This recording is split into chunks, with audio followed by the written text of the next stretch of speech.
तो चलिए students, question number 20 based on relation से हम अपने नए लेक्चर की शुरुआत करते हैं। देखिए क्या कहते हैं, लेट ए इक्वल टू, हमारे पास एक सेट दिया हुआ है and R be a relation in A cross ए। इस बार जो रिलेशन दिया है ना वो बहुत बढ़िया दिया हुआ है, मतलब ऑर्डर पेयर्स। ए क्रॉस ए हमें क्या देता है, ए क्रॉस ए हमें देता है कार्टेशियन प्रोडक्ट, मतलब जो रिलेशन जा रहा है वो ए क्रॉस ए पर जा रहा है। मेरी बात समझने की कोशिश करें, आप याद करें जो हम इससे पहले क्वेश्चंस ले रहे थे उसमें हम सब जगह पर ना, अगर ये एरो डायग्राम बनाता हूं मैं, यहाँ ए है सेट, यहाँ बी है, और पहले सेट में मान लीजिए कुछ भी मान लिया आप, एक्स वाई ले चलिए। इस सेट के अंदर ए एक्स एलिमेंट आ रहे हैं, इसके अंदर वाई एलिमेंट आ रहे हैं। मान लीजिए कौन है सेट ए में, या बी की जगह इसको भी हम ए ले लेते हैं ना, ए टू ए ही चला देते हैं। रिलेशन मैंने क्या कहा, ए टू ए। इसी तरह ले लेते हैं 1 2 3। ए सेट में मेरे पास कहां तक एलिमेंट है, 12 तक। यहां पर भी 1 2 3, यहां पर कहां तक आएंगे, 12 तक। ठीक है, तो यहां से कुछ ऑर्डर पेयर बनते हैं। 1 का मान लो 1 से रिलेशन है, 2 का मान लो 3 से रिलेशन है, 3 का मान लो 12 से रिलेशन है। तो आप कैसे लिखते हैं, 1,1 बिलोंग करता है रिलेशन को, या 2,3 बिलोंग करता है रिलेशन को, या 3,12 भी बिलोंग करता है रिलेशन। और इसी को मैंने लिखने का एक और मेथड बताया था कि 1 1 बिलोंग करता है रिलेशन को। इस बात को हम और करके ऐसे भी लिख सकते हैं, 1 रिलेट करता है 1 को। जब मैंने रिफ्लेक्सिव, सिमेट्रिक और ट्रांजिटिव के ओवरव्यू में ही ये सब चीजें बताई थी, इसी तरह मैं यहां पर भी लिख सकता हूं, और 2 रिलेट करता है 3 को, और 3 रिलेट करता है 12 को। हम ऐसे भी लिख सकते हैं, है ना। दूसरी बात ध्यान से सुनिएगा, दूसरी बात यह है कि सर अगर मेरे पास अब की बार रिलेशन ए टू ए नहीं है, रिलेशन यहां पर लिख के बताता हूं मैं, रिलेशन जो दिया है वो A cross A to A cross A है, ए क्रॉस ए है, इस तरह का रिलेशन है मेरे पास। मतलब ऑर्डर पेयर में रिलेशन आएंगे। ए क्रॉस ए हमें क्या देता है, कार्टेशियन प्रोडक्ट। क्या देता है हमें, ये कार्टेशियन प्रोडक्ट। तो हमारे पास जो रिलेशन बनेगा ना, सेट से ना बनके इस बार order pair to order pair relation जाएगा। इस बात का फर्दर मतलब ये हुआ, अगर मैं इसको एरो डायग्राम से देखता हूं तो जो पहले वाला सेट होगा वो होगा ए क्रॉस ए, और दूसरे वाला सेट क्या होगा, ए क्रॉस ए। क्लियर है बात। तो सर पहले वाले सेट में जो एलिमेंट आएंगे, मतलब ऑर्डर पेयर आएंगे, है ना, इसको या तो मैं पूरे को एक ऑर्डर पेयर बोल रहा हूं या एक एलिमेंट बोल रहा हूं, नहीं तो आप ऑर्डर पेयर समझो। जो ऑर्डर पेयर आएंगे इसके अंदर किस सेंस के आएंगे, 1, 1, 1,2, 1,3 एंड सो ऑन। जो लास्ट होगा वो होगा 12,12। सेम वे यहां पर 1,1, 1,2, 1,3, ऐसे चलते चलते 2,3, ऐसे चलते चलते जो लास्ट होगा 12,12 होगा। और होंगे कितने सर, कितने ऑर्डर पेयर होंगे इसके अंदर, 144 ऑर्डर पेयर्स होंगे। 144 क्यों होंगे, ए क्रॉस ए। ए क्रॉस ए को हम कैसे निकालते हैं, number of element in A cross A will be equal to NA into N of A. तो number of element in set A कितने हैं सर, 12 इंटू 12, मतलब 12 का स्क्वायर मतलब 144 या 144 ऑर्डर पेयर बनेंगे। एक एरो डायग्राम के जो पहला सेट है इसमें भी 144 एलिमेंट, सेम एलिमेंट इसमें, उसके बाद इनके रिलेशन बनेंगे। तो रिलेशन कैसे हो सकते हैं, देखिए 1,1 इस पर जा रहा हो, या 1,1 इस पर जा रहा हो, या 1,2 यहां जा रहा हो, या यहां जा रहा हो, या ऐसे ही जा रहा हो। तो हम इसको लिख कैसे सकते हैं, इसी तरह से। यहां पर हम क्या कर रहे थे, 1 1 बिलोंग करता है रिलेशन को, है ना, 1 1 बिलोंग करता है रिलेशन को। रिलेशन कुछ भी हो सकता है। तो यहां पर क्या होगा, 1 1 कोमा 1 1 किसके पास जा रहा है, 1 1 1 1, तो बिलोंग करेगा रिलेशन को। इसी तरह से एंड मैं एक और लिख के दिखाता हूं, 1 3, 12 12, 1 3, 12, 12 बिलोंग करेगा किसको, रिलेशन को। तो सर ऐसे लिखना ना, ये क्या है मेरे पास, ए है, ये क्या है, बी है, ये मेरे पास क्या है, ए है, ये मेरे पास क्या है, बी है, ये क्या था, ए, ये क्या है, बी। बात समझ रहे हैं, या एक्स वाई के सेंस में तो बात करनी तो एक्स वाई, वरना मैं इसको अब की बार ए बी ही ले लेता हूं ना, है ना। जब मैंने ए बी बोल दिया तो ए बी। क्लियर है बात। तो यहां पर जो देखिए फर्क क्या हो रहा है सर, इस बात का मतलब ये हुआ, यहां पर जो ए बी आ रहे हैं ना वो एलिमेंट्स आ रहे हैं, मतलब एक ऑर्डर पेयर जो बन रहा है वो एलिमेंट्स का बन रहा है। लेकिन यहां पर जो ऑर्डर पेयर आ रहा है ना वो 2 ऑर्डर पेयर से बनकर एक ऑर्डर पेयर बन रहा है। 2 ऑर्डर पेयर्स से बनकर क्या बनता है, एक ऑर्डर पेयर, जिस ऑर्डर पेयर में 2 ऑर्डर पेयर ऑलरेडी आ रहे हैं। यहां पर एक ऑर्डर पेयर में 2 एलिमेंट आ रहे हैं, यहां पर एक ऑर्डर पेयर में 2 ऑर्डर पेयर्स आ रहे हैं। क्लियर है बात, आपको समझ आ रही है ना। इस तरह से हमारे पास मैपिंग होगी इस बार ये जो क्वेश्चन है। और एक बात बताऊं मैं आपको, इसको इस तरह से लिखना ना थोड़ा वियर्ड लगता है, मैं इसको भी इस तरह से लिख सकता हूं। तो देखिए इस जो रिप्रेजेंटेशन को ना अभी तक हमने ज्यादा नहीं किया, लेकिन जब भी कार्टेशियन का आएगा तो वो लुक बहुत अच्छे से दिखेगा, वो बहुत ही बढ़िया तरीके से दिखता है। तो हम कैसे दिखते हैं, 1,1 रिलेट करता है 1,1 को। तो देखो या तो 1111 बिलोंग करता है रिलेशन को, 1113 बिलोंग करता है रिलेशन को, 1312 बिलोंग करता है रिलेशन को, या मैं ऐसे बोल रहा हूं 11 रिलेट करता है 11 से, 11 रिलेट करता है 11 से, है ना। और इसी तरह मैंने क्या लिखा, 13 रिलेट करता है 12,12 से। तो मैंने आपको बताया था ओवरव्यू के टाइम पे, इसका भी हम यूज करेंगे नोटेशन का, इसको भी हम लिखना सीखेंगे। तो किस तरह के क्वेश्चंस में, जब हमारे पास कोई रिलेशन कार्टेशियन प्रोडक्ट या order pair to order pair जा रहा है, क्लियर है बात, तो हम उसकी जो अच्छे से जो मैपिंग होगी या जो लिखने का तरीका होगा ना, हम वो ये अडॉप्ट करेंगे रादर देन दिस, ठीक है। हालांकि लिखने का तरीका ये भी गलत नहीं है, but it looks better rather than this. ये थोड़ा सा एब्सर्ड लगता है देखने में, ये थोड़ा अच्छा लगता है देखने में, बस इतना सा ही फर्क है, कोई ज्यादा बड़ी बात नहीं है। दूसरी बात बेटे, जो ऑर्डर पेयर बेस्ड क्वेश्चन है ना, आपकी एनसीईआरटी नहीं देती, लेकिन एनसीईआरटी की बजाय आपकी एग्जाम्पलर में और जो क्वेश्चन बैंक है उसमें दिए हुए हैं, या अदर राइटर्स बुक्स, है ना, और ये क्वेश्चन बोर्ड में आए हुए हैं। तो इसीलिए मैं आपसे डिस्कस कर रहा हूं। कभी आपको लगे सर ये तो क्वेश्चन है ही नहीं, ये इंपॉर्टेंट क्वेश्चन है for examination for board point of view. Clear है बात आपको अच्छे से? तो अब मैं इसको रब कर देता हूं, अब आपको समझ में आ गई होगी मेरे को करना कैसे है। अब हम इसकी मैपिंग करनी स्टार्ट करते हैं एक एक करके। क्लियर है? तो फर्क क्या रहेगा, यहां पर तो चलता था एक ऑर्डर पेयर बिलोंग करता था, यहां पर जो ऑर्डर पेयर होगा, यहां पर एलिमेंट बैठते थे ऑर्डर पेयर में, यहां एक ऑर्डर पेयर के अंदर भी ऑर्डर पेयर ही बैठेंगे, बस इतना फर्क पड़ेगा। क्लियर है? अब आप इसको लिख लें, मैं इसको रब कर देता हूं बाय द टाइम। तो चलिए देखते हैं क्वेश्चन हमारे पास क्या दिया हुआ। देखिए रिलेशन की जो मैपिंग है वो क्या है, A cross A to A cross A, है ना, यही तो है हमारे पास। और सर जो सेट A है ना मेरे पास, वो ये दिया हुआ है 1 2 3 and so on up to 12। ये रही बात आपको अच्छे से। अच्छा, एक रिलेशन भी दिया हुआ है। सर देखो रिलेशन जो है ना, इस बार इस तरह से लिखा हुआ है, ध्यान से देखने की कोशिश कीजिएगा। ये लिखा हुआ है आपका रिलेशन, तो मैं इसको यहीं पर इसी तरह लिखता हूं। देखिए P, Q रिलेट करता है RS से if PS equal to QR, where PQ, RS, ये दो ऑर्डर पेयर जो निकलेंगे ना वो कार्टेशियन से निकलेंगे। बेटा A क्रॉस A कार्टेशियन देगा ना, और relation is always be a subset of this, तो ये इसी को बिलोंग करेगा। क्लियर है बात आपको अच्छे से? ये ऑर्डर पेयर उसी को बिलोंग करेंगे। देखिए मैं इसको ना और अलग तरीके से लिख के दिखाता हूं, जैसे हमने रिलेशन में पिछले लेक्चर्स में देखा। मैं इसको ऐसे भी लिख सकता हूं, रिलेशन मेरे पास क्या है sir, PQ, RS such that, देखिए मैं इस क्वांटिटी को ऐसे लिख सकता हूं और इसको मैं ऐसे भी लिख सकता हूं। अभी मैंने आपको बताया सच दैट PS बराबर है QR के, where P, Q, R, S belong करता है A क्रॉस A को, और ये आपका कर्ली ब्रेसेस क्लोज। क्लियर है बात आपको अच्छे से? सर ये और ये बिल्कुल एक ही चीज रिप्रेजेंट कर रहा है, कोई फर्क नहीं है, देख लो आप। सिर्फ इसी से बच्चे परेशान हो जाते हैं, मैंने कहा ऐसे लिख लो, फर्क क्या पड़ता है सर, ऐसे लिखो चाहे ऐसे लिखो, ठीक है। अब हमें करना क्या है, हमें कहता है प्रूव करके दिखाओ जो R है ना, मतलब जो रिलेशन है, ये जो R है इज एन इक्विवेलेंस रिलेशन, और उसके बाद कुछ इक्विवेलेंस क्लास की बात भी कर रहा है। तो करना तो उसी तरीके से है, बस फर्क क्या है, यहाँ पे ऑर्डर पेयर पर काम करना सीखना है, तो हम ऑर्डर पेयर पर बात करेंगे।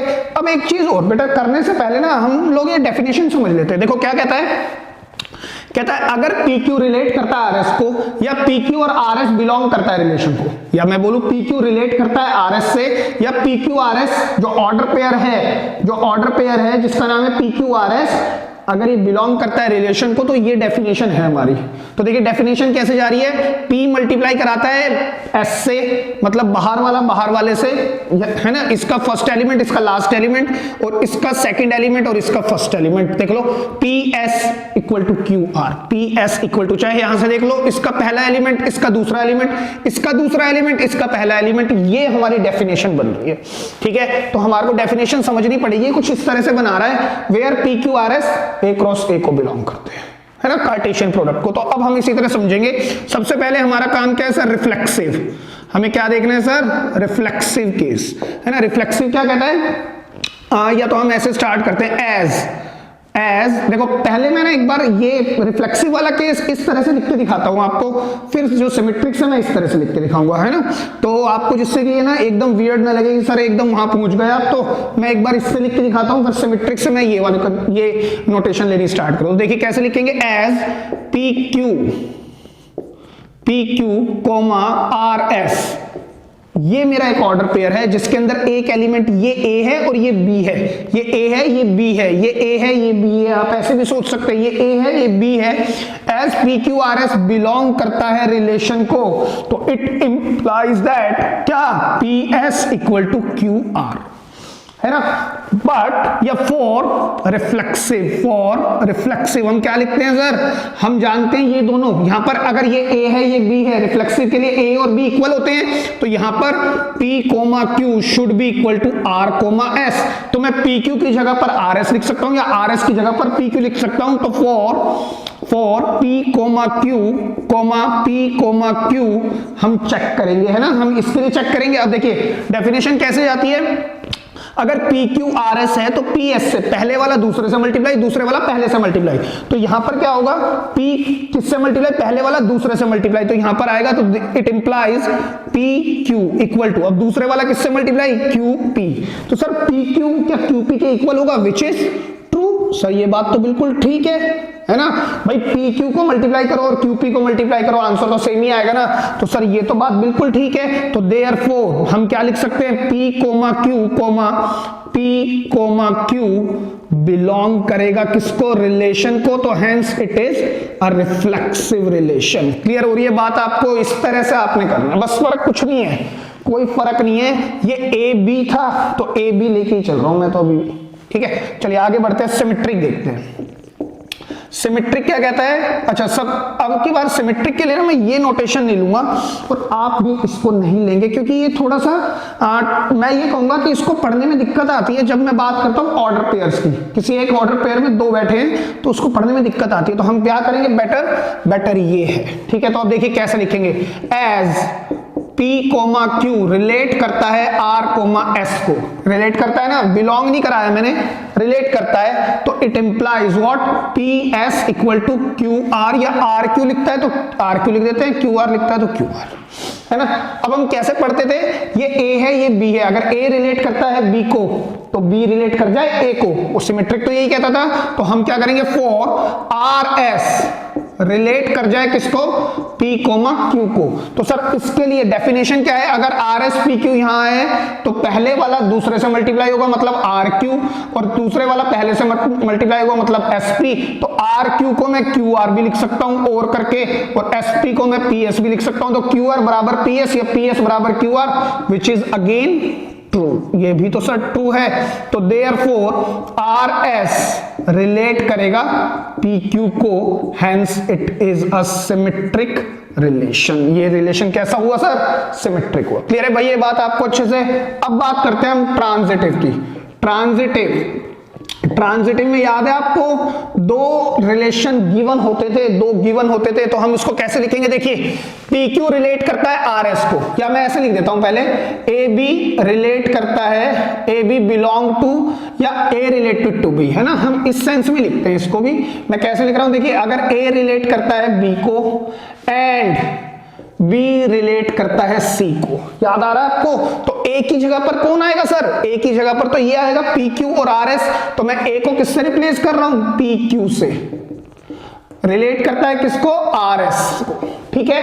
और अब RS रिलेट कर जाए, किसी को कर जाए, R कोमा S रिलेट कर जाए, मैंने कहा let suppose T comma U को रिलेट कर जाए, है ना भाई, ए बी बी सी, सी को मैंने कुछ भी मान लिया, और लेना ऑर्डर पेयर में, क्योंकि क्वेश्चन पूरा ऑर्डर पेयर से ही चल रहा है, तो हम ये बात लिखेंगे। तो इस बात का मतलब क्या हुआ सर, P पहले वाला दूसरे से मल्टीप्लाई, दूसरे वाला पहले से मल्टीप्लाई, और it implies what, R U equal to S T, हमारे ये दो पेयर बनेंगे।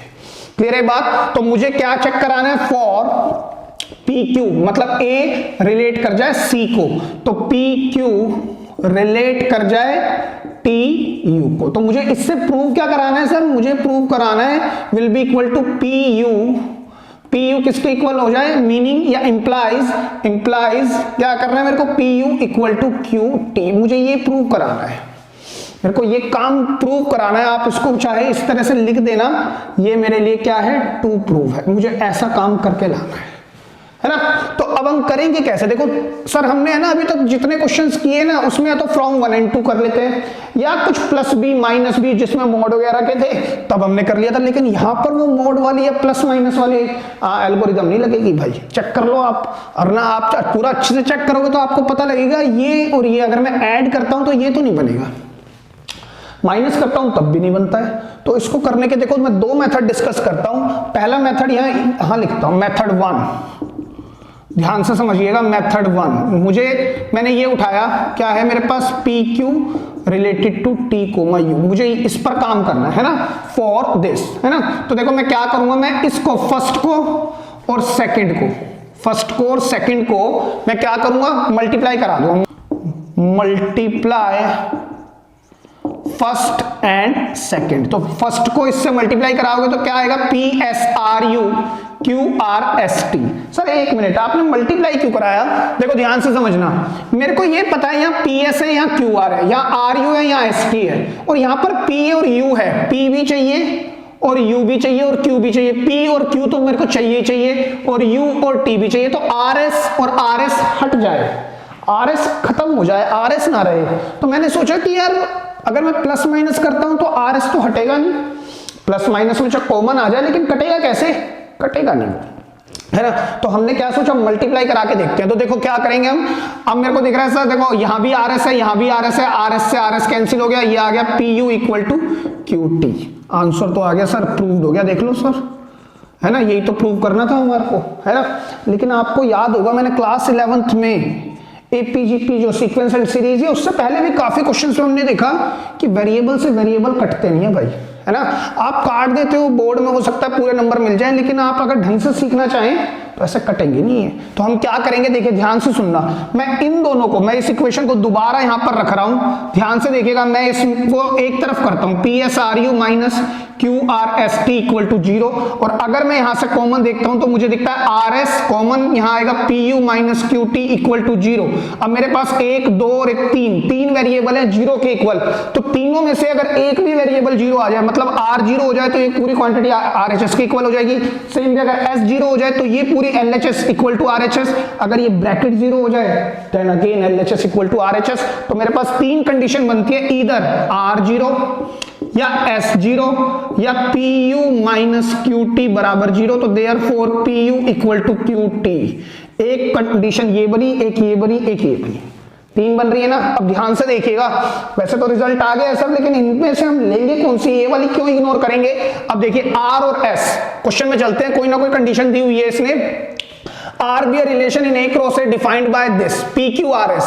देखिए ये PQ और RS दोनों ऑर्डर पेयर हैं, दोनों ऑर्डर पेयर हैं, कहां से बिलोंग करेंगे, A क्रॉस A से, और A कौन है सर, ये सेट है, क्या इसके अंदर 0 बैठा है, बात समझें, क्या R कभी 0 आ जाएगा, क्योंकि R और S कहां से बिलोंग करेंगे, A क्रॉस A से, तो R कभी 0 आ जाएगा सर, नॉट पॉसिबल। आप इस तरह से पूरा लिखेंगे, सेम वे, कभी S 0 आएगा क्या, नहीं, क्योंकि S 0 नाम का एलिमेंट सेट A में है ही नहीं, तो सर ये कभी पॉसिबल नहीं होगा, तो therefore it will be our answer. Clear हो रही है आपको बात। हाँ, आप ऐसे भी छोड़ सकते हैं बोर्ड के लिए, बट मैं कहूंगा लर्निंग पर्सपेक्टिव से आपको बोर्ड में भी ये करके आना चाहिए, रादर दिस, कि वेरिएबल कभी कटते नहीं है। ठीक है, एक मेथड और डिस्कस करते हैं, मेथड 2। तो सर हम तो इसको मल्टीप्लाई ही क्यों कर रहे हैं, हम इसको चाहते तो डिवाइड कर देते, मतलब अगर मैं इन दोनों को आपस में डिवाइड कर दूं, कैसे डिवाइड करें सर, देखो ध्यान से देखना, अगर इक्वेशन 1 बाय इक्वेशन 2, है ना, डिवाइड करना है मुझे इक्वेशन 1 को किससे, इक्वेशन 2 से। अब मेरी बात ध्यान से सुनना, जब आप डिवाइड करने जाओगे तो LHS को LHS से डिवाइड करोगे और QR को ST से करोगे, तो सर इससे भी कोई रिजल्ट नहीं मिलेगा, क्यों, मुझे चाहिए PU QT।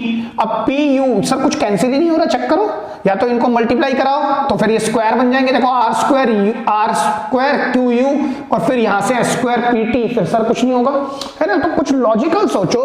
तो हम मैं एक बात कह रहा हूं, मैं इसको रब कर रहा हूं, PU इक्वल टू QT, मुझे यही प्रूव करना है, आप याद रखिएगा।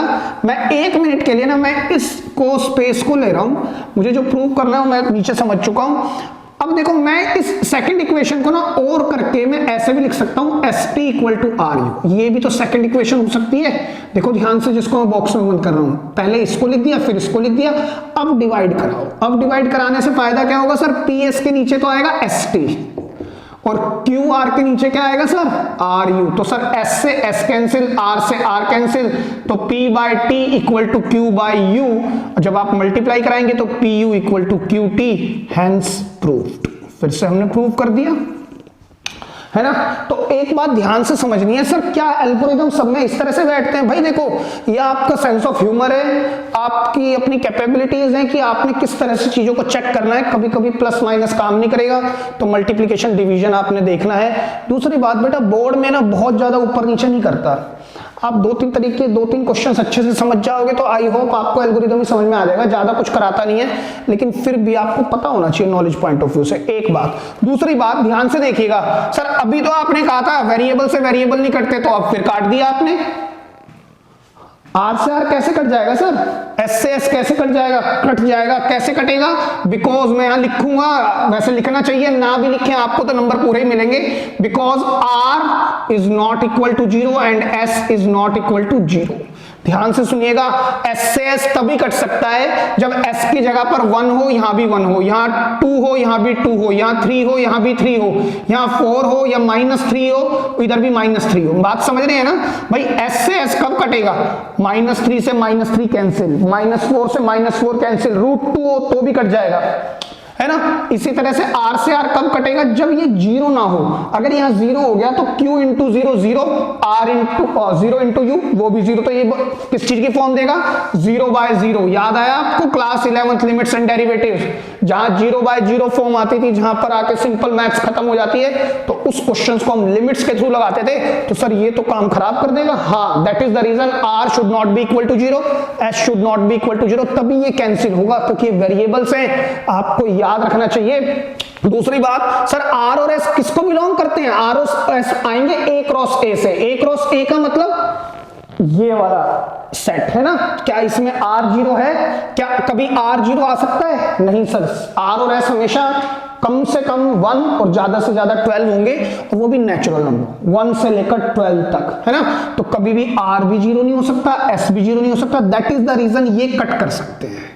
बात समझ आ रही है आपको? क्या कब कट करेंगे भाई, ये नहीं कि आप ऐसे ही उड़ा देते हैं, ऐसे वेरिएबल कट नहीं होते भाई, यही डीप स्टडी होती है। इसी को मेरे नजरों में तो यही कहते हैं भाई, ये आपने एक अच्छे लेवल की स्टडी की हुई है, ठीक है। दूसरी बात ध्यान से सुनिएगा, अब हमने ये प्रूव तो कर ही दिया दोनों तरफ से, तो आप क्या लिखेंगे, तो देयरफॉर ये वाला रिलेशन PQ रिलेट करता है T, U को, हेंस कैसा रिलेशन हो गया सर ये, it is a transitive relation. कैसा रिलेशन हुआ, ट्रांजिटिव रिलेशन। ट्रांजिटिव भी हो गया तो देयरफॉर या फिर हेंस बिकॉज भी करके लिख सकते हैं, because it is a reflexive symmetric and transitive relation, hence it is also an equivalence relation whose equivalence class will exist. और हमें पूछा भी है also obtain equivalence class of this, तो हम इसकी इक्विवेलेंस क्लास निकालेंगे। बाय द टाइम आप इसको अच्छे से लिख लें, फिर हम इसकी इक्विवेलेंस क्लास निकालते हैं। तो सर हमें है ना एक इक्विवेलेंस क्लास निकालनी है, किस ऑर्डर पेयर की, 3,4 ऑर्डर पेयर की, है ना। बेटा बात समझने की कोशिश करें। मान लीजिए मेरे पास ये वाला रिलेशन दिया हुआ है, क्या रिलेशन है सर, इसको ब्रेसेस में ले लेते हैं, इस वाले रिलेशन को भी लिख सकते हैं ना आप ऐसे, PQ related to R, S if PS equal to QR where P, Q, R, S belong करता है A क्रॉस A को। क्लियर है बात? और मुझे अगर देखिए ध्यान से सुनिएगा, जब हम काम करते थे तो अगर मेरे पास कोई रिलेशन है इस तरह से, मान लीजिए A, B such that A equal to 2B plus में 7 वेयर A, B बिलोंग करता है मान लीजिए सेट A को, और मुझे कहता था इक्विवेलेंस क्लास निकालो 3 की इक्विवेलेंस क्लास निकालनी है, तो हम क्या करते थे, रिलेशन की जगह पर 3 लिखते थे, और यहां पर किसी भी एक एलिमेंट को ऑर्डर पेयर में से उसको रिप्लेस करते थे 3 से। A को कर लो, B को कर लो, कोई फर्क नहीं पड़ता। तो यहां पर भी आप 3 लिखते थे, 3 equal to 2B plus 7 where 3, B belong करता है सेट A को, इसी तरह लिखते थे ना। तो यहां पर हम एलिमेंट को रिप्लेस करते थे, यहां हम पूरे ऑर्डर पेयर को रिप्लेस करेंगे। देखिए कैसे, यहां रिलेशन की जगह पर कौन आ जाएगा, 3, 4, इसकी हमें इक्विवेलेंस क्लास निकालनी, मतलब इस ऑर्डर पेयर का रिलेशन किस किस ऑर्डर पेयर से बन रहा है हमें वो निकाल के लाना है। तो अगर मैं इसको इन दोनों में से किसी से भी रिप्लेस कर दूं, तो मैंने कहा पी क्यू से ही कर देते हैं, तो यहां क्या आएगा 3,4, देख लो सेम वे, बिल्कुल सेम। इफ अच्छा ये मल्टीप्लाई कैसे हो रहे हैं, पहले वाला दूसरे से, तो 3 इंटू में एस आ जाएगा और 4 इंटू में आर हो जाएगा, 4 इंटू में आर, चेक करो। और यहां पर भी सर 3,4 बिलोंग करेगा इसको। आई होप आपको ये बात तो समझ में आ गई होगी, हमें इक्विवेलेंस क्लास हर बार एक ही तरीके से निकालनी है, कोई चेंज नहीं कर रही, सिर्फ फर्क क्या पड़ रहा है, एलिमेंट्स की जगह अब जो ऑर्डर पेयर बन रहा है उसके अंदर भी ऑर्डर पेयर बैठे हुए हैं, बस फर्क ये आ रहा है, उससे आ रहा है ना ये फर्क। तो अब हम निकालेंगे कैसे, अब अगर मैं यहां लिख दूं 3,4 है ना, ये मेरे पास एक सेट बिल्डर फॉर्म है, मुझे r, s की जगह पर चीजों को रखना है, और मेरे पास 3s = 4r ये है, राइट, 3s = 4r। अब आप मेरे को ये बताओ, मैं अगर यहां पर लिख दूं 3 के पास मुझे s रखना है इक्वल टू 4 के साथ मुझे r रखना है, और जो r और s है ना वो सेट a में से निकल के आने वाले हैं, दोनों एलिमेंट rb और sb, s पहले s लिखना है फिर r, देखो फर्क क्या है, s यहां पर r यहां पर, s रखना है यहां पर और r यहां पर, लेकिन जो ऑर्डर पेयर आएगा ना वो rs की सेंस का आएगा भाई, यानी r पहले लिखूंगा s बाद में। देखो अब यहां से देखो, अगर मैं s को क्या रखूं, अगर मैंने s को 1 रख दिया, 3 1 जा 3, तो यहां पर क्या रखूं, इक्वल हो जाए, सर कुछ नहीं रख सकते उसमें से, तो है ना, और कुछ सोचो, 3 को अगर मैंने यहां 2 रख दिया तो यहां क्या रखूं, सर नहीं, 3 रख दिया तो 3 3 जा 9, 4 नहीं, 9 नहीं बनाएगा, 3 4 जा 12, क्या 4 को किससे मल्टीप्लाई करूं, 12 बन जाए तो 3, तो ये क्या बना सर, ये देखो, ये 1 मिनट के लिए मैं इस एरो को इस तरह लगाता हूं, ये तो s है और ये मेरे पास क्या है, r है ना, तो s है 4 और r है 3, लेकिन यहां पर जो ऑर्डर पेयर मैं लिखने जा रहा हूं rs का लिखने जा रहा हूं, तो 3,4 लिखा जाएगा। या आप एक काम करें, इस इक्वालिटी को घुमा दें, 4r = 3s कर दें, तो जैसे आप rs रखेंगे वही आप यहां लिखेंगे। मेरे बात समझने वाली है, कभी आप लिख दो 4,3 लिख दिया तो sr लिख दिया आपने, और ऑर्डर पेयर कॉम्यूटेटिव नहीं होते बेटा, है ना, मतलब कि एलिमेंट जैसे हम आगे पीछे कर सकते हैं, ऑर्डर पेयर को हम एक्स वाई को वाई एक्स डायरेक्ट में लिख सकते हैं, है ना, ये बात मैंने आपको बताई थी अच्छे से ध्यान से। तो 3,4 और क्या होगा, और हम क्या लिख सकते हैं सर यहाँ पर, अच्छा 5 लिखें, यहाँ पर 5 रख दे तो यहाँ क्या रखें नहीं पता, 6 रख दे तो क्या रखें नहीं पता, 7 रख दे तो क्या रखें नहीं पता, 8 रख दे तो 8 रखें तो भाई, 3 4 जा 12 रख दिया, 3 5 जा 15 नहीं पता, 3 6 जा 18 नहीं पता, 3 7 जा 21 नहीं पता, 3 8 जा 24, सर 8 रखने पर यहां पर 6 रखा जा सकता है ना, लेकिन उसको लिखने का तरीका क्या होगा, 6,8, ठीक है, तो आप ऐसे रख सकते हैं। अब देखो मैं आपको इसको रखने का आसान तरीका बताता हूं, ऐसे एक तो रैंडम रखना है, आप रख के देख लो, आप ऑर्डर पेयर लिख लोगे, क्योंकि आपको रखने कितने, 12 ही एलिमेंट तो रखने हैं, तो चलो मैं पहले रख के दिखाता हूं, 9 रख दूं तो यहां पर 3 9 जा 27 आएगा, 27 नहीं, 3 10 जा 30 नहीं, 3 11 जा 33 नहीं आएगा, 3 12 जा यहां पर 4 9 जा तो 9 12 ये आएंगे ऑर्डर पेयर। नहीं तो सबसे अच्छा तरीका बताता हूं मैं आपको, ध्यान से सुनिएगा, आपको इन दोनों के अंदर देखना है ना, इन दोनों के कॉमन मल्टीपल, मतलब इसका और इसका कॉमन मल्टीपल चाहिए ना, take LCM of this, least common multiple मतलब 12। तो इस बात का मतलब ये है कि जब ये दोनों तरफ लीस्ट कॉमन मल्टीपल के मल्टीपल बनाएगा, 12 इधर आ जाए 12 इधर आ जाए, 3 को मैं 4 से मल्टीप्लाई करा तो 4 को 3 से, और उनके मल्टीपल लेता चला जाऊं, इनटू में 2 इनटू में 2 इनटू में 3 इनटू में 3, ये इक्वेट होंगे, चेक कराऊं आपको, देखिए 12 1 जा 12, कब आएगा 12 इधर, जब यहां 4 रख दूं या 4 यहां पर 3 रख दूं, यहां पर क्या रख दूं 3, है ना भाई, मेरे को दोनों तरफ क्या बनाना है, इन दोनों का मल्टीपल, तो पहले 12 1 जा बनाया मैंने, 3 4 जा 12, तो यहां पर 4 यहां पर 3, तो पहला तो ऑर्डर पेयर ये हुआ 3,4, उल्टा लिखना है मुझे, है ना, RS लिखना है ना। आगे चलते हैं, 12 2 जा 24, चलो 24 बना दो यहां पर, तो 3 8 जा और 3 6 जा, फिर 6,8, आगे चलो 12 3 जा 36 बना दो सर। अब यहाँ पे दोनों में 36 बनाने का तरीका क्या है, यहाँ 12 आ जाए और यहाँ पर 9 आ जाए, तो लिखने का तरीका 9,12। सर आगे भी तो आएंगे, इनटू में 4, तो इनटू में 4 तो 48 बनाने के लिए यहाँ पर लाना पड़ेगा 16 और यहाँ पर लाना पड़ेगा 12। तो सर यहाँ तो ठीक है, लेकिन 16 तो आ ही नहीं सकता ना, क्योंकि सेट में नहीं बैठा। तो हमारे पास अल्टीमेटली जो ऑर्डर पेयर बनेंगे जिससे 3,4 रिलेशन बनाएगा, वो सिर्फ ये बनेंगे। क्लियर है आपको ये बात? तो ये एक बेहतरीन क्वेश्चन है, बहुत ही बढ़िया सवाल है, आने लायक क्वेश्चन है भाई, वेरी वेरी इंपॉर्टेंट, मार्क कर लेना आप इसको और अच्छे से लगाइएगा, ठीक है, लिख लें आप इसको। तो चलिए स्टूडेंट्स एक और बढ़िया क्वेश्चन पर बात करते हैं। अगेन बेटा ये क्वेश्चन भी आपके एनसीईआरटी में गिवन नहीं है, it is also NCERT exemplar question है ये, और ये बोर्ड में 6 नंबर का क्वेश्चन आया हुआ है, ठीक है। फिर से ऑर्डर पेयर दिया, देखिए फिर से हम उसी तरह स्टार्ट करते हैं। एक सेट दिया हुआ है और आर जो रिलेशन है ना ए क्रॉस ए पर जा रहा है, तो हमारे पास जो रिलेशन है वो कैसा है, A cross A, in A cross ए लिखा हुआ है, इन ए क्रॉस ए, तो मतलब जो मैपिंग होगी वो यही तो होगी सर, है ना। अगर इन ए लिखता था तो ए टू ए जाते थे, ए क्रॉस ए लिख रहा है तो कार्टेशियन टू कार्टेशियन मैपिंग जा रही है, क्लियर है बात। अच्छा, हमारे पास जो सेट ए है वो गिवन है 1 2 3 and so on up to 9, 1 से लेकर 9 तक नेचुरल नंबर का सेट है हमारा सेट ए। और जो रिलेशन दिया हुआ है ना, रिलेशन जो मेरे पास है, अगर मैं इसको या तो पहले वाली फॉर्म में लिख देता हूं या फिर ऐसे लिख लेते हैं, ए बी रिलेट करता है सी कोमा डी को सच दैट, या if A plus D equal to B plus C where A comma B C comma D belong करता है ए क्रॉस ए को। थोड़ा बहुत आप समझ सकते हैं, ये नहीं है कि आप बिल्कुल लकीर के फकीर की तरह सर ये तो क्या दे दिया, ऐसा तो हमने पढ़ा नहीं है। बेटा आपको ये समझना है, रिलेशन तो कुछ जरा सा घुमा फिरा के देगा और इससे ज्यादा कुछ नहीं करेगा।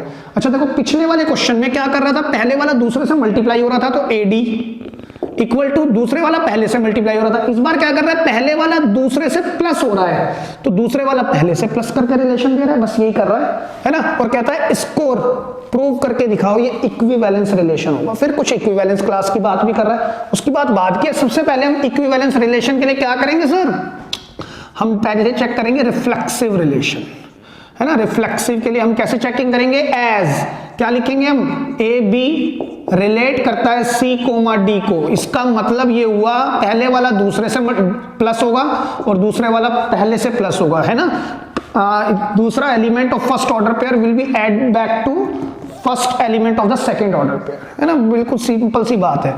फॉर, अब हम क्या लिखते हैं, रिफ्लेक्सिव, फॉर रिफ्लेक्सिव, रिफ्लेक्सिव के लिए हम क्या कहते हैं सर, ये दोनों तो सेम होने चाहिए, या मैं ये भी लिख सकता हूं A comma B should be equal to C comma D, है ना। तो अब हम चेक किसके लिए करेंगे, for A B relate to A comma B, हम इसके लिए चेक करेंगे। और डेफिनेशन क्या कहती है, अगर ए बी आ जाए तो पहले वाला ऐड किससे होगा, दूसरे से, और दूसरे वाला ऐड किससे होगा, पहले से, तो विच इज ट्रू सर। ये बात तो बिल्कुल ठीक है कि अगर मैं a प्लस बी करूं या b प्लस a करूं तो रिजल्ट तो सेम आएगा। तो देयरफॉर ए बी रिलेट करेगा ए बी को, hence it is a reflexive relation, ठीक है। ये बात समझ में आ गई होगी, तो हम इसको रिफ्लेक्सिव कहेंगे। बड़ी सिंपल सी बात है और आसान क्वेश्चन है अगर आप थोड़ा ध्यान से करेंगे तो। अब सिमेट्रिक के लिए चेक करते हैं। सिमेट्रिक क्या कहता था, ए बी है बी ए हो जाए, ए बी का यूज करेंगे बी ए होने के लिए। तो ए बी क्या है, ये ए बी रिलेट करता है सी कोमा डी को, तो इस बात का मतलब ये है A plus D equal to B plus C, पहले वाला दूसरे से प्लस ए प्लस डी, है ना, पहले वाला दूसरे एलिमेंट से ऐड हो रहा है और दूसरे वाला पहले से ऐड हो रहा है। अब हमें चेक क्या करना है, फॉर, अब क्या हो जाए सर, सी डी रिलेट कर जाए ए बी को। तो इसके लिए अगर मैं डेफिनेशन को यहां रख दूं, तो मैंने तो डेफिनेशन को ध्यान से पढ़ ही लिया है कि पहले वाला किससे ऐड होता है, दूसरे से, और दूसरे वाला डी प्लस ए। तो सर इन दोनों बातों में फर्क क्या है, A plus D equal to this, या मैं इसको और करके ऐसे भी तो लिख सकता हूं A plus D, which is again true sir, ये बात भी ठीक है, विच इज ट्रू। तो देयरफॉर सी डी रिलेट करेगा ए कोमा बी को, हेंस ये कैसा रिलेशन हो गया sir, it is also a symmetric relation, symmetric relation होगा। अब बात करते हैं ट्रांजिटिव की, जो सबसे बेहतरीन होता है हर बार, है ना, इसी में थोड़ा सा माइंड लगाना होता है आपको। ट्रांजिटिव देखो ध्यान से, इसमें क्या कहता है, इस बार 3 एलिमेंट, यानी कि हमें 2 ऑर्डर पेयर तो गिवन होंगे। मतलब देखिए ए बी रिलेट करता है सी डी को, ये तो करता है, एंड सी डी रिलेट करता हो किसी और को, मान ले हम ई एफ ले लेते हैं, है ना सर, ई कोमा एफ। बात समझे, ए बी ये एक्स रिलेट करता है, एक्स रिलेटेड टू वाई, या एक्स कोमा वाई बिलोंग करता है रिलेशन को वाई कोमा जेड। अगर ये एक्स है ये वाई है तो यही तो वाई है और ये जेड है, चेक करो। तो अब क्या हो जाए, एक्स जेड भी बिलोंग कर जाए रिलेशन को, तो हमें तो वो चेक करना है, राइट। तो एक मिनट के लिए जो इसका मतलब है वो और लिख लेते हैं। It implies A plus B equal to B plus C, और it implies C plus F equal to D plus E. ये मेरे पास सेकेंड इक्वेशन है, ये मेरे पास फर्स्ट इक्वेशन है, ठीक है। तो अब हमें प्रूव क्या करना है, फॉर ये रिलेट कर जाए इससे, है ना, a कोमा बी रिलेट कर जाए लास्ट वाले एलिमेंट से, विच इज दिस। तो इसमें हमें प्रूव करके जो दिखाना है ना, टू प्रूव, मैं वो लिख देता हूं यहां पर इस बार, और आप भी लिख सकते हैं ऐसे ही, a plus E equal to B plus F. मुझे ये प्रूव करना है, ये मेरी कंडीशन है, ये आ जाए कैसे भी। अब ध्यान से देखिएगा, अगर ये मुझे प्रूव करना है तो पिछले क्वेश्चन में हमने क्या किया, मल्टीप्लीकेशन डिवीजन, है ना, क्योंकि मल्टीप्लीकेशन डिवाइड में कुछ प्रूव करना था। इस बार किसमें करना है, प्लस माइनस में, तो मल्टीप्लाई डिवाइड से काम नहीं बनेगा, इस बार प्लस माइनस से काम करेंगे, है ना। प्लस देखो ध्यान से, ए चाहिए, डी नहीं चाहिए, चेक करो, ना तो डी चाहिए और ना सी चाहिए, ना डी चाहिए ना सी चाहिए, बाकी सब चाहिए। तो सर दो तरीके हैं करने के, या तो मैं ऐड कर देता हूं, on adding equation first and second, करना add, a plus D plus plus क्या होगा इसमें सर, उसके left hand side second equation की है, c plus F equal to b plus C plus d plus E. ये मैं मेथड 1 बता रहा हूं आपको, मेथड 1, ठीक है, प्रूव करने का। और एक क्रॉस हटा रहा हूं, कभी आपको लगे कि सर ये क्रॉस क्यों लगाया, मैंने बताया ये चीज नहीं चाहिए, d भी नहीं चाहिए, c भी नहीं चाहिए, दोनों हटने चाहिए। तो सर ये तो आराम से हट गए, देखो a प्लस एफ, यहां से सर d हट गया और c भी हट गया, चेक करो, है ना। तो बचा क्या, a plus F equal to b plus E. तो सर प्रूव तो हमें ऐसा कुछ करना था, गलती कर दी सर आपने। यहां पर a प्लस एफ, हमें पहले वाला दूसरे से ऐड कराना है और दूसरे वाला पहले से, हमें टू प्रूव ही गलत लिख दिया, वो ये करना है, आ गया सर। तो सर इस बार वेरिएबल कट गए, है ना, वेरिएबल कट गए सर इस बार। तो बेटे बात समझने की कोशिश करें, वेरिएबल हो या कांस्टेंट हो, प्लस माइनस में वो कैंसिल हो जाते हैं, लेकिन मल्टीप्लिकेशन और डिवीजन में उनको कटने के लिए किनको, खासतौर से वेरिएबल को, कांस्टेंट तो वैसे भी कट जाते हैं। देखो कांस्टेंट्स और वेरिएबल, है ना, दो टर्म्स ज्यादातर हम काटते हैं, राइट। अगर मैं बात करूं प्लस या माइनस में, या मल्टीप्लिकेशन या डिवीजन में, ठीक है, प्लस माइनस में कांस्टेंट कट जाते हैं, कैंसिल हो जाते हैं, कैंसिल किए जा सकते हैं, या फिर हमको कह सकते हैं कट कर देते हैं हम लोग मल्टीप्लिकेशन डिवीजन में भी। वेरिएबल्स को भी प्लस माइनस में हम कट कर देते हैं, जैसे मैंने कर दिया। लेकिन मल्टीप्लिकेशन या डिवीजन में ना, वेरिएबल को कट करने के लिए कंडीशंस हैं, on the basis of conditions he cut होते हैं। ऐसे नहीं कि r अपॉन r मैंने कट कर दिया, r ही 0 हो गया तो 0 बाय 0 की फॉर्म दे रहा है। लेकिन यहां पर अगर ये d भी 0 है, ये भी 0 है, तो 0 प्लस 0 तो क्या देगा सर, 0 तो हम वैसे ही प्लस माइनस में तो 0 को हम सेट ऑफ ही कर देते हैं ना, लेकिन मल्टीप्लाइंग में फर्क आएगा, डिवीजन में फर्क आएगा। ये बात आप याद रखना, प्लस माइनस में चाहे कांस्टेंट हो चाहे वेरिएबल हो, दोनों कटते हैं। मल्टीप्लिकेशन डिवीजन में कांस्टेंट तो कटी जाते हैं, तो सर कांस्टेंट की तो बात ही मत करो, सिर्फ वेरिएबल की बात है। बेटा वेरिएबल कट होने के लिए कंडीशंस होती है, कंडीशन पे, on the basis of condition he variable cut होती है। क्लियर है बात, याद रखेंगे आप। अच्छा सर इसको और कोई मेथड है, हाँ बिल्कुल है सर, हमने ऐड ही क्यों किया, हम सब्ट्रैक्ट भी तो कर सकते थे। देखो सब्ट्रैक्ट तो कर दो आपको पता होना चाहिए मुझे हटाना क्या है, डी हटाना है और मुझे यहां से सी हटाना है। तो जब अगर आपको डी हटाना है तो इसको इसमें से सब्ट्रैक्ट कर देंगे, आप कहेंगे सब्ट्रैक्ट 2 फ्रॉम फर्स्ट, है ना, सब्ट्रैक्ट, चलो मैं लिखता हूं, subtract equation first from second लिख दें, फर्स्ट फ्रॉम सेकंड, पहली इक्वेशन को इसमें से घटाना है ना, ये सेकंड फ्रॉम फर्स्ट कर लो, कुछ फर्क नहीं पड़ता, आप जैसे मर्जी लिखें कोई फर्क नहीं पड़ता, बस एक चीज का फर्क पड़ेगा जो मैं बताने जा रहा हूं आपको, सेकंड फ्रॉम फर्स्ट लिख दिया मैंने। चलो अब आप देखिए, आपको इतना तो पता ही होना चाहिए मुझे ए और एफ चाहिए, तो ए तो है, ये डी हटना चाहिए, तो जब डी तभी तो हटेगा जब मैं इसको थोड़ा सा इस तरह से लिखूं, सी प्लस एफ।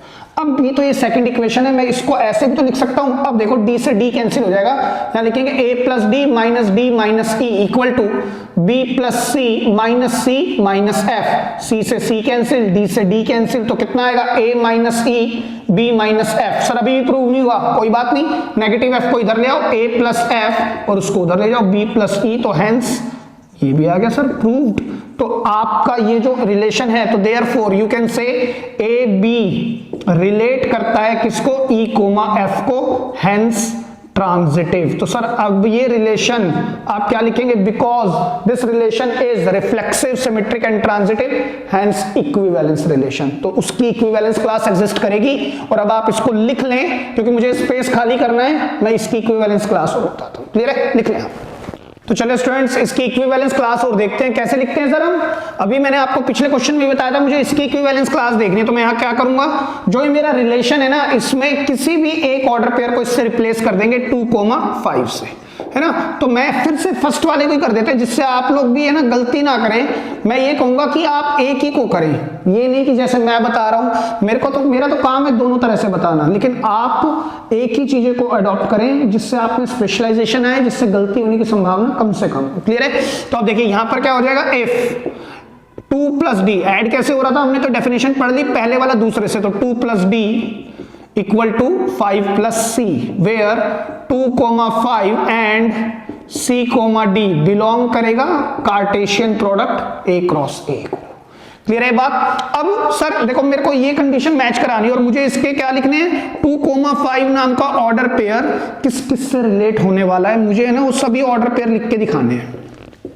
बात समझ गए होंगे आप, है ना। तो मैं इसको इस तरह से लिखने की कोशिश करता हूं, देखिए ध्यान से समझिएगा। सर मैं ये जानता हूं 2 + d = 5 + c है, इसको मैं थोड़ा सा सिंप्लीफाई कर सकता हूं। क्या, मैं c को इधर प्लेस कर देता हूं, d - c, और 2 को उधर ले जाता हूं। c को मैं कहां ले आया हूं, इधर ले आया हूं, और 2 को मैं इस तरफ ले जाता हूं, तो कितना हो जाएगा, ये 3 हो जाएगा। मेरे पास एक इक्वेशन आ गई, d - c = 3, है ना। इक्वेशन आई है d - c = 3।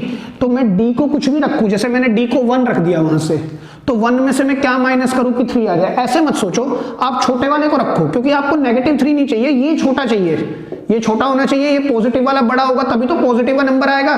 तो c को 1 रख दिया तो d क्या आएगा, 4 आएगा, है ना। और मैं 1 ही रख सकता हूं, 0 में रख नहीं सकता क्योंकि c और d दोनों बिलोंग करते हैं सेट a से आते हैं। क्लियर है बात, ये बात समझनी है। कार्टेशियन प्रोडक्ट यहां से आएंगे मतलब c a से आएगा, d भी a से ही आएगा। क्लियर है बात। तो देखिए c को अगर मैंने 1 रख दिया तो d को मैं क्या रखूंगा, 4। लेकिन लिखना कैसे है, मैं c d का ऑर्डर पेयर लिखने जा रहा हूं, तो c को मैं 1 रख रहा हूं तो c को मैं पहले लिखूंगा c के नीचे, और d को मैं क्या लिखूंगा, 4।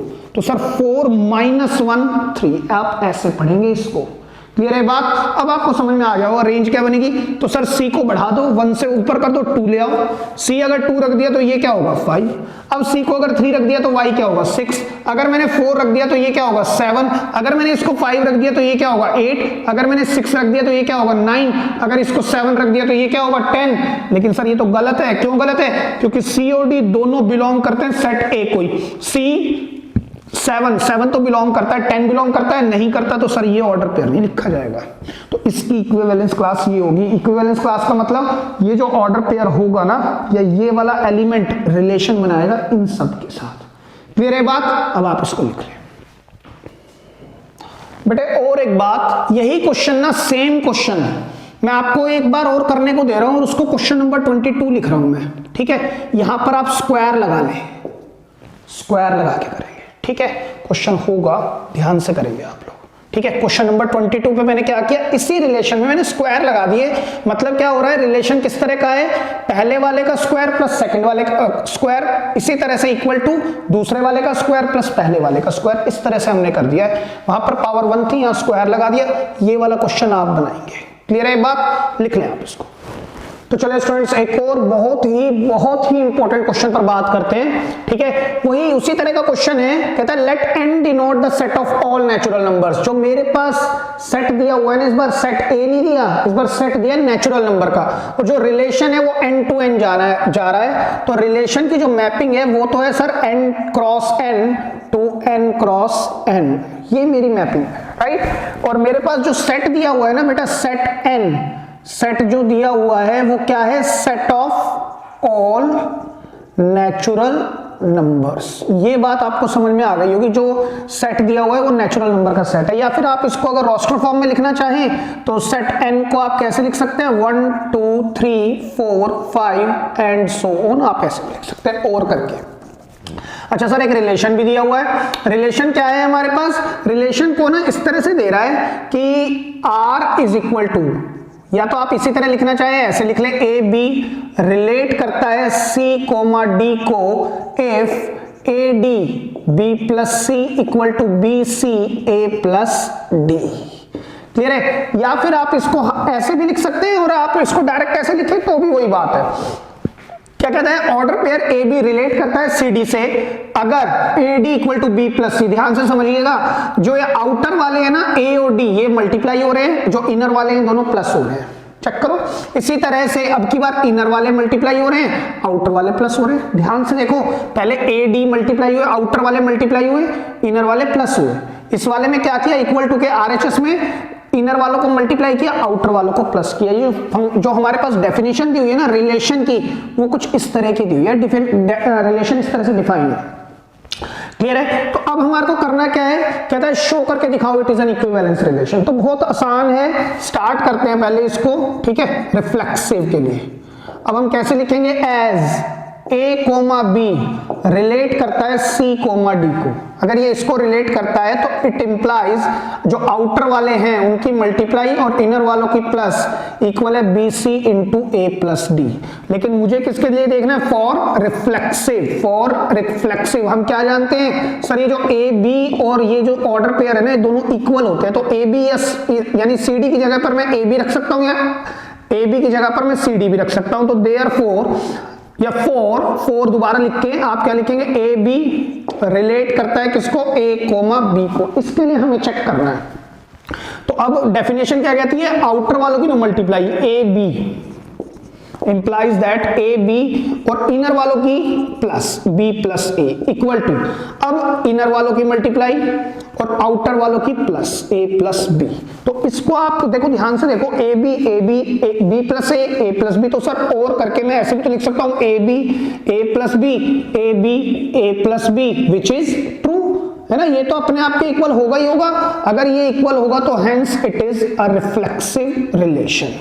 तो ये एक रिफ्लेक्सिव रिलेशन होगा। क्लियर है बात? आगे बढ़ते हैं, सिमेट्रिक की बात करते हैं। सिमेट्रिक भी आसान होता है। आप देख रहे होंगे सर ये आसान पढ़ते हैं ना, कैसे करेंगे? एज ए बी रिलेट करता है सी कोमा डी को, तो इंप्लाइज दैट आउटर की मल्टीप्लाई इनर की प्लस इक्वल टू इनर की मल्टीप्लाई आउटर की प्लस।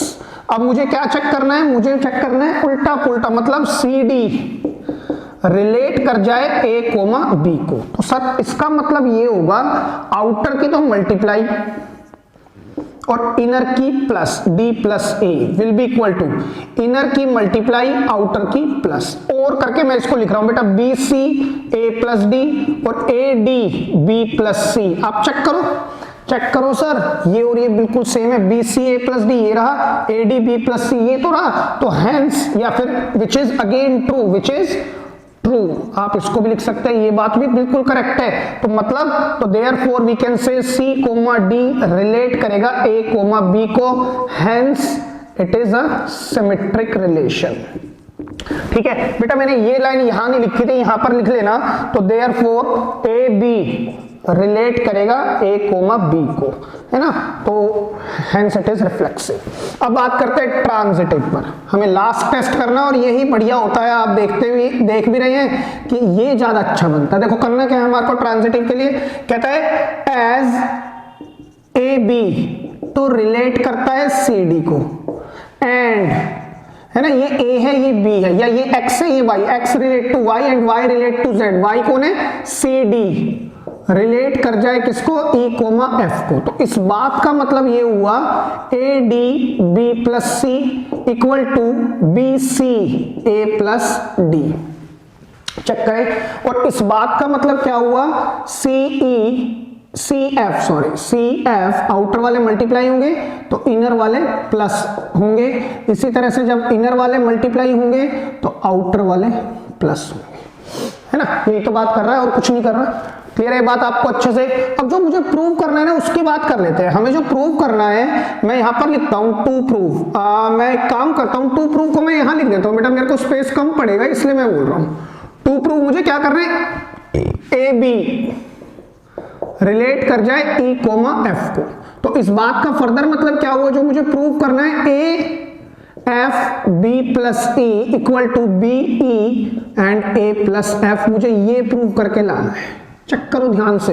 अब आप ध्यान से देखो, मेरे पास एक कंडीशन तो ये है और एक ये है, मुझे लाना ऐसा है, तो मैं करूं क्या सर? मल्टीप्लाई करते हैं तो कैसे करें, प्लस करते हैं तो कैसे करें? तो दैट इज द रीजन ये क्वेश्चन पिछले क्वेश्चन से भी अच्छा बनता है। पिछले जो 2 क्वेश्चन हमने किए बेस्ड ऑन कार्टेशियन प्रोडक्ट, जहां पर relation order pair to order pair जा रहा है मैपिंग में, उस तरह के क्वेश्चन में सबसे अच्छा ही बन रहा है, मेरे को ऐसा लग रहा है ना। तो ध्यान से समझिएगा, करेंगे कैसे बेटा? देखो हर क्वेश्चन का ना यहाँ पर थोड़ा सा देखने का नजरिया अलग है, एल्गोरिदम अलग अलग चलते हैं, तो थोड़ा ध्यान से देखेंगे आप लोगों को। ये तो है ना आपके ऊपर है, जैसे आपको कहीं पर ले जाके छोड़ दिया ना, तो आपको अपने आप घर आना है, वो आपकी मर्जी है कौन सा रूट आप फॉलो करते हैं, ठीक है? तो आपके ऊपर है ये बात तो कि आपने कैसे करना है इसको। तो देखिए ध्यान से, मेरे को ये दिखता है यहाँ पर AD है, यहाँ भी A प्लस D है, यहाँ BC है, यहाँ B प्लस C है, यहाँ CF है, यहाँ C प्लस F है, यहाँ DE है, यहाँ D प्लस E है। तो सर अगर मैं इनको इकट्ठा कर लूं सेम वालों को, तो मैं ये लिख सकता हूं, देखो यहां से क्या लिख सकता हूं मैं, AD को ही रहने दूं, इसके नीचे A प्लस D ले आऊं, इक्वल टू BC को यही रहने दूं, B प्लस C ले आऊं, है ना? मैं ऐसे कर सकता हूं ना, लेकिन सर इसको कर तो दिया, अब मैं आगे क्या करूं? आगे कोई काम कर नहीं रहा है, चेक करो।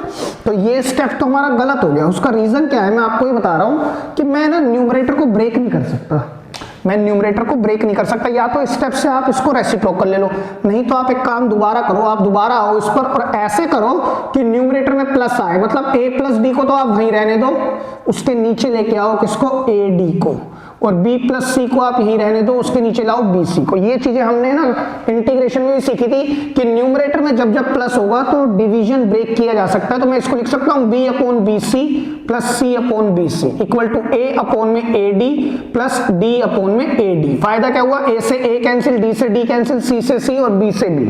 सर ये कैंसिल कैसे हो गए फिर से? इसलिए हो गए क्योंकि जो ABCD है ना, ABCD जो रिलेशन में बैठे हैं, रिलेशन की मैपिंग है natural number to natural number. तो बिकॉज आप यहां लिखेंगे because BCAD is not equal to 0, तभी ये कैंसिल होंगे। लिखना चाहिए, नहीं लिखेंगे तो भी आपको नंबर मिल जाएंगे, लेकिन मेरा ये मानना आपको लिखना चाहिए, ठीक है? तो ultimately therefore 1 upon C, 1 upon B, 1 over D and 1 over A, ये मेरे पास निकल के आया यहां से, ठीक है? मैंने ब्रेक कर दिया इनको, ठीक है? अब हम इधर बात करते हैं, इधर भी हम इसी तरह सोचते हैं कि सर C प्लस F, यानी जो ऊपर है ना हमें जो इकट्ठा करना है, तो CF के नीचे इसको रख दोगे ना तो ये ब्रेक नहीं होगा, तो प्लस को ऊपर रहने दो, तो C प्लस F अपॉन में CF और D प्लस E अपॉन में DE। अब ब्रेक करो इसको, D अपॉन में DE प्लस E अपॉन में DE equal to C upon में CF प्लस F अपॉन में CF। F से F कैंसिल, C से C, E से E, D से D, बिकॉज ऑफ दिस। आप दोबारा लिखेंगे ये लाइन, या फिर आप ये लाइन कॉमन इस तरह से चलाएं इस क्वेश्चन को कि ये बीच में आप लिख दें, ठीक है? तो देयरफॉर हमारे क्या आ गया? 1 upon E, 1 upon D, 1 upon F and 1 upon C। अब ध्यान से देखिएगा, मेरे को ये दिख रहा है, मेरे को AFBE तो चाहिए, A भी चाहिए, F भी चाहिए, B भी चाहिए, A भी चाहिए, F भी चाहिए, B भी चाहिए और E भी चाहिए, तो उधर भी यही चाहिए। तो C और D उड़ जाए, C और D उड़ जाए, ये खत्म होने चाहिए। तो क्या करें सर? या तो इसमें से इसको माइनस कर दो, पहले इसको लिखो फिर इसको माइनस कर दो, लेकिन जब माइनस करो ना तो ये देख लेना C B मेरे पास यहाँ है, तो C वाली इक्वेशन को यहाँ लिखना है आपने, इस वाली को उधर लिखना है, क्योंकि D से D तभी माइनस होगा, है ना? इसको घुमा दो जैसे हमने लास्ट क्वेश्चन में किया। नहीं तो सर सबसे अच्छा तरीका ऐड कर दो ना उठा के। तो अगर ये फर्स्ट इक्वेशन है, ये सेकंड है, add first and second equation, तो क्या होगा? 1 over C 1 over B plus 1 upon E plus 1 upon D equal to 1 upon D plus 1 upon A plus 1 upon F plus 1 over C। Sir फायदा क्या हुआ? देखिए 1 ओवर D से 1 over D cancel हो गया, जब इधर आएगा तो माइनस का हो जाएगा, और मैंने आपको बताया था वेरिएबल हो चाहे कांस्टेंट और प्लस माइनस में कैंसिल, तो 1 ओवर C से 1 ओवर C भी कैंसिल हो जाएगा। क्लियर है भाई ये बात? अब देखिए यहाँ पर मेरे पास BE है और यहाँ AF है, तो मुझे BE भी चाहिए, AF भी चाहिए, तो इसका एलसीएम लोगे तो ये कितना आएगा? BE और यहाँ आएगा ऊपर भी B plus E equal to यहाँ पर कितना आएगा? AF और ऊपर आएगा A प्लस F आएगा ना। अब आप इसकी क्रॉस मल्टीप्लाई कराएं, यहाँ पर होगा AF या BE के साथ इसको लगाएं इक्वल टू AF के साथ आप इसको लगाएं B प्लस E। चेक करो, यही तो हमें प्रूव करना था, तो देयरफॉर प्रूव्ड, है ना? प्रूव्ड। और आप क्या लिखेंगे?